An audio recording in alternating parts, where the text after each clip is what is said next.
Hello and welcome to Soap Secrets. Now, I think we need to have a little chat about Neighbours. Claire is joining me and, Hi, Hannah. there is a bit of a protest going on about this, isn't there? Bit of a petition. Massive shock. What's this all about? Why? How has this happened? Well, so it's very interesting, Neighbours. It's very popular in Britain. And it's very popular, some of the episodes can do 1 million. That's quite a good figure. And but over in Australia, it's does maybe 100,000. Oh wow, really? And it's on some channel called 10 Peach. It's not an Australian channel most people have heard of. So in an effort to keep it going for the UK market, Channel 5 have been picking up a lot of the production costs. So in a way they are part producing it with Fremantle. So, Channel 5 have moved it till 6 o'clock. It was at 5:30. It's just not bringing in the revenue for them to splash that amount of cash. Wow. So it's game over. It is game over on Channel 5. So... anyone else going to step into the breach, do we think? Or do we think that's it? That is what all the Neighbours fans are desperate for. And I would imagine the actors... Because some of those actors have been on that show for years. Well, they really have, haven't they? I mean, they're through and through. They're sort of very typecast, I'd say. And it would be a shame, wouldn't it? It gave us Kylie Minogue, Jason Donovan. It's an end of an era unless another backer can be found. No, that feels very, very sad. A real end of an era. Oh. Right, well, we can keep the petition going and all keep our fingers and toes crossed. But meanwhile, it's a big week in Corrie this week, and there's no signs of this show ever stopping, thank goodness. No, so the first breaking news is that Alexandra Mardell, who plays the lovely Emma, Steve's daughter, Emma, she's quit. Yeah, I was going to ask you about this. So what's happened?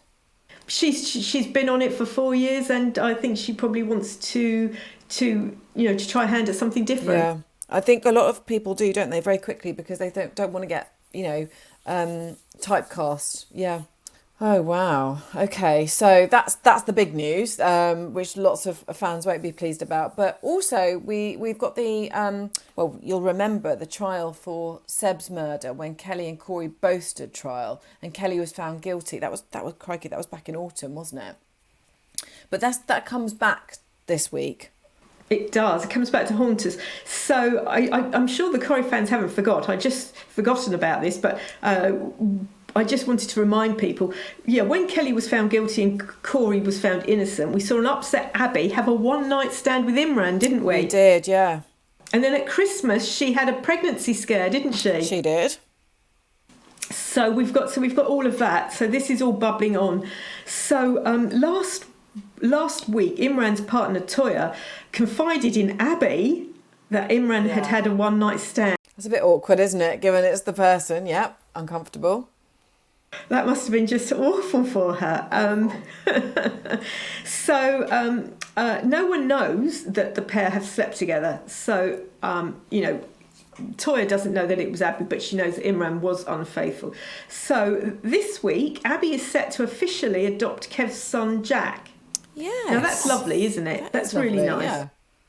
So they have a court hearing, and to celebrate, Kev and Jack decide to take Abby away on a holiday to Bridlington, and they've got a really swanky camper van. One of those ones that you just go, ow. Does that go hand in hand? Yeah, it does. That's the snob in me coming out. One of those lovely ones. So, but things are playing on Abby's mind, and when she and Sally enter the bistro for dinner and discover Toya and Imran celebrating their engagement, because this brings it all back for poor Abby, she confesses to Sally, Kev's ex, and they have a very good relationship, Kev and Sally, despite the fact they're divorced, that she slept with someone behind Kev's back. Sally's not the person to really confide in, I wouldn't say. I mean, Sally can't keep her mouth shut. She's a total gossip anyway. And she has Kev's best interest at heart. She does still. Yeah, she does. Yeah. So this is a moment that Abby regrets. And after the adoption hearing is reconvened until mid-March, Kev, Abby and Jack start off anyway for Bridlington. But Abby leaves a message on Sally's mobile phone begging her not to tell Kev.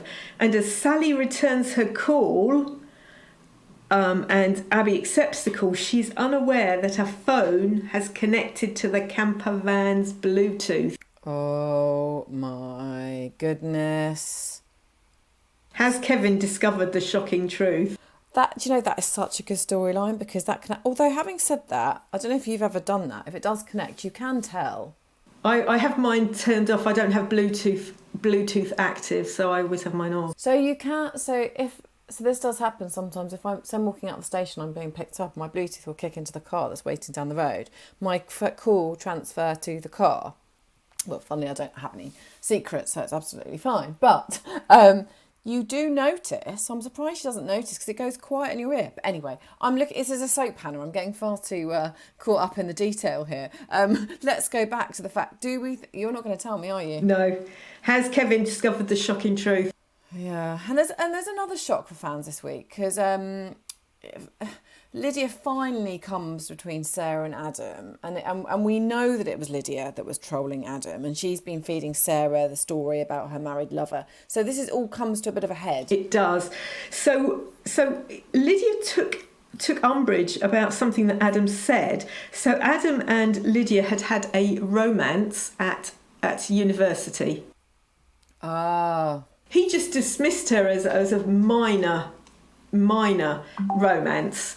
Nothing that he could even barely remember, which upset Lydia, and we want to know why that upset her. I mean, to do this sort of thing, there has to be something big.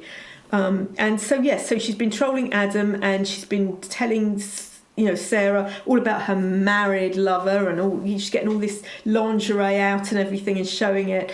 And this week she's got all her ducks in a row, and Sarah suddenly comes to the wrong conclusion that Adam is Lydia's married lover. Oh. And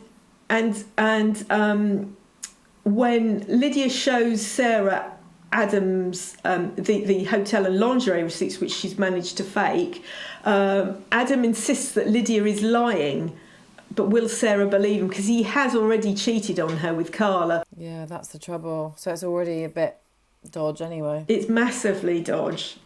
Oh, dearie me. This is going to go somewhere. This is not the end of it. And you can ask lots of things. Lydia has a son. Maybe the son is Adam's. She does have a son. I love the way these intertwined, and you bring back things you've almost forgotten about. They're very good at that. Okay, so moving to Emmerdale, the Dales. Last week we saw Vinny do something very romantic on Valentine's Day, and he proposed to Liv. And so this week they're secretly engaged. They are secretly engaged. So I think this is lovely. I love Vinny. I think he's lovely. Yeah, I agree. He's one of the really nice characters. He's always smiling, and he's really good with Mandy, and he's genuinely nice. And I think this is lovely for him. Yeah, but they're going to consider eloping, aren't they? Yes. So we know that Mandy loves her son Vinny very much. We know that, but we also know that drama surrounds Mandy and the Dingle clan, don't we? We do. Yeah. There's never the Dingles without an issue. Nope. So Vinny and Liv are considering eloping because I think they want a quiet wedding without a Dingle drama. Yeah, and I do get that. I mean, I really do get that. But Mandy she'd be devastated, wouldn't she? She needs to get that hat and that outfit, doesn't she? And we need to see it. We need to see her standing at the front of the church in a leopard skin dress with a leopard skin hat, beaming as the groom's mother. That's what we need to see. But they do make up their mind. This is short-lived. We don't wait for long to know whether they're going to do it or not, do we? No, because Vinny has a registrar friend who has a vacant spot. Right. That must be hard to come by because you always have to wait ages, don't you? But anyway, actually, at the moment, post-COVID. Everyone's backed up wanting to get married. So yes, he's got a vacant spot, and he says to Liv, shall we do it? And they're a bit unsure. Their minds get made up while attending Chaz's birthday lunch, because Chaz and Mandy overhear part of a conversation they're having with Laurel and decide that Liv is back on the booze, and that causes all sorts of drama. And this just says, they just go, no, we're not dealing with this, we're going to elope. I'm not sure which I prefer, the trouble from having a wedding in front of them, or the trouble of not telling them. So they turn up at the register office in their finery, and Mandy realises that the pair are missing, and she blows up Vinny's phone. What do you mean she blows up Vinny's phone? Well, you know, she starts ringing it constantly. Oh, I see. She just keeps going over and over and over. Okay. Oh, they're not going to go through with it. You don't want the wrath of the Dingles, do you? I think it would really hurt Mandy. I think it would... I don't want to see Mandy crushed. No, yeah. We need to see her outfit. Okay. Not plain sailing in the Woolly either, is it, this week? We still got the matter. I can't talk about this because I don't want to still spoil it, because, you know, when this comes out, we are right in the middle of the wedding. So we still have massive fallout from the wedding going on for this week. Yes, and it's not plain sailing at the Woolly either. So we know that Charity and her son Ryan bought the pub. Who'd have thought that?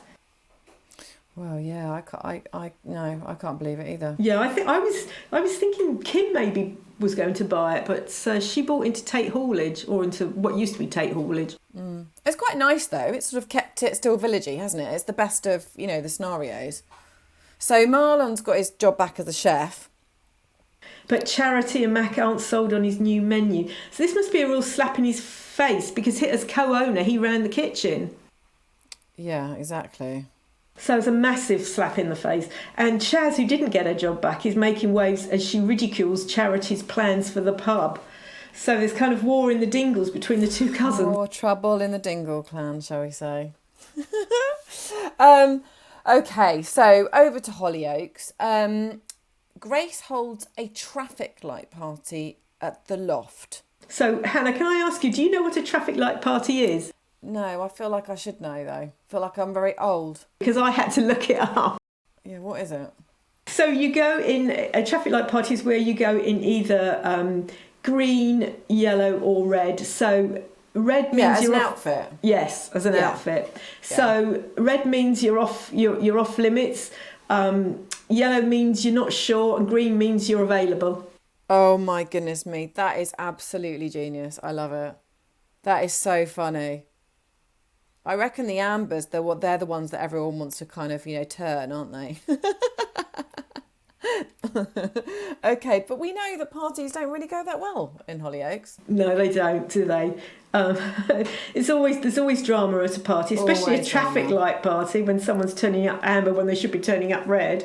Yeah. Oh, well, yeah, there's that. Yeah, there's that. And Warren's suffering from seizures. Yes, he's still got all these seizures, and he's in pain, and he volunteers to do security because he wants to prove how tough he is, because Warren's a tough guy. Yeah, I'm not ill. Yes. Honor, Dave and Sam attend, and after some taunting from policeman Sam, Warren lashes out with serious consequences, and it looks like it's more than hangovers all round. Oh dear. So what's gone on with Warren? And when he finally tells his son Joel about his seizures, because he hasn't told anyone, and Joel fails to get Warren to go to the hospital because he's a tough man, can he be persuaded to tell Maxine what's going on? And later we see Warren hiding a bag full of secrets. That's not a surprise. That part is not surprising. And over at the school, DeMarcus and Leah find alcohol in the caretaker's closet. But instead of sort of handing it in, they just have a little bit of fun. Yes, well, they're teenagers. Yeah. Why not? They found alcohol. So Jean-Paul, who is struggling to hide his alcohol withdrawal symptoms, suddenly hears that the school alarm has gone off, and he races over there and discovers a frightening scene. Oh. But when he's labelled hero of the day, is he really? Oh, it's maybe something he's done that's caused the problem. Yes. Oh dear, that's always a bit awkward, isn't it? Do you then cough up to it, or do you just take it and keep your head down? Okay, finally, EastEnders. We've got to be heading for the big reveal in the Gray storyline, haven't we? Well, it must be coming up shortly, I would think. We've seen on screen. They showed you the body under the floorboards, so yeah, exactly. So that's just ripe for being found. Poor it old really Tina. is. Right? Well, you'd think that, but Yeah. we've thought that for a while, haven't we? Yes. I Yes. feel like it needs to. It's like the Mina thing. It kind of has to in the end, doesn't it? Yeah. Okay. Last week we saw Kheerat troll Gray with a fake email account. We liked that, didn't we? The storyline, we liked it. I really like that because he set it up in Chantel's name, so it really is creepy. Yeah, really creepy. And things come to a head between the two men this week. And Kheerat continues to push at Gray because he thinks he can get him to crack. But as Kheerat and Gray face each other and they both struggle to keep their anger in check, accusations fly and the two come to blows. Got fisticuffs. Oh, really? And one of them is left fighting for their life. But who is it? Well, I mean, I suppose it would be better to be Gray because, of course, he's the murderer and we just want him gone. But also, he doesn't face his justice that way. No. We need justice for Chantel. But leaving the whole Gray thing aside, I think it's my favourite thing. Kat proposes to Phil this week. I know. What's he going to say? I mean, how many times has he been married, for goodness sake? Well, it's interesting that I thought he'd been married loads and loads of times, but he's actually only been married 4 times. Oh, really? Yes. Yes. No, I thought it was double figures by now. Yeah, I would. But he has dated a lot of lovely ladies. Yeah, maybe it's that we're thinking of rather than the actual wedding bells. It's not bad, is it, for a man who's not known for his wooing technique? So we had the first was Nadia. Yep. In 93. Yes. We had Kathy in 95. Yep. Kathy, everyone can remember Kathy. That was his one great love, really, right? Kate Morton in 2002. And then he nearly married Stella Crawford in 2007. She was abusing Ben, but it all came to light on their wedding day, and then she fell to her death. Or was she pushed? Was she pushed? Yeah. I know she's not technically a marriage one, but he did get into his suit, so we'll go with that. And then in 2014, Sharon married Phil. 20 years after Sharon Gate. Do you remember Sharon Gate? 23 million people tuned in to watch Grant discover that Sharon and Phil were having an affair. 23 million, are you serious? No, yeah, that's right. What are the viewing figures now? Well, it's about 3.5. Gosh, what a change. Yes. From 20 years ago. I mean, I presume that's just all the different channels we've got going on has had a real effect on these kind of things. Yes, you can. Yes, I mean this was 1990, around about 1994, Sharon Gate. So yeah, I mean, I'm not even sure Channel 5 was around then. No, do you know what? I don't know. Forget when it was. But I suppose when you've got less to watch, about 23 million. That's just incredible. But it was a great storyline, and they were at the height of their powers, Sharon, Grant and Phil, and they'd just come in the night, Grant and Phil had come in about 1990 with Peggy, Barbara Windsor, fabulous Barbara Windsor, and they were in the pub, and it was really good, and she married the wrong brother, and she had an affair behind, those brothers were tight. Yeah, that was a terrible thing that happened there. But Sharon, I talk about Kathy, but Sharon probably actually, in retrospect, probably was the real love of his life, wasn't it? But can he move on with Kat? Yeah. Will he? Let's face it, Kat can give Sharon a run for her money, so... Yeah, I mean, they make quite a good pair, but still doesn't seem quite right. No. But he's been really good to Tommy, and we know one thing about Phil is that he's a family man, and he just takes on other people's children's, Jamie and Jay and stuff, and Keanu before he slept with Sharon and things, and he just brings them into the Mitchell business, shall we say? Yeah. I mean, might not be legal.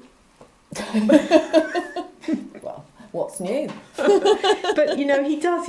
so he's trying to help Tommy, who's being bullied, and he's being really, really nice to Kat's son, Tommy, and so he's a really good family man. He is a family man. There is that, but it just seems, I don't know. It feels. I'd be surprised if he says yes. I'm not sure which way I'm falling. You have to tune in and find out. I'm going to have to find out, aren't I? Right, well, that is it from Soap Secrets this week. Lots and lots going on. We'll be back next week and we will be talking about whether Phil said yes or whether he said no, the fallout from that, the fallout from the traffic light party, which I'm now going to Google. And until then, have a great week. We'll see you then.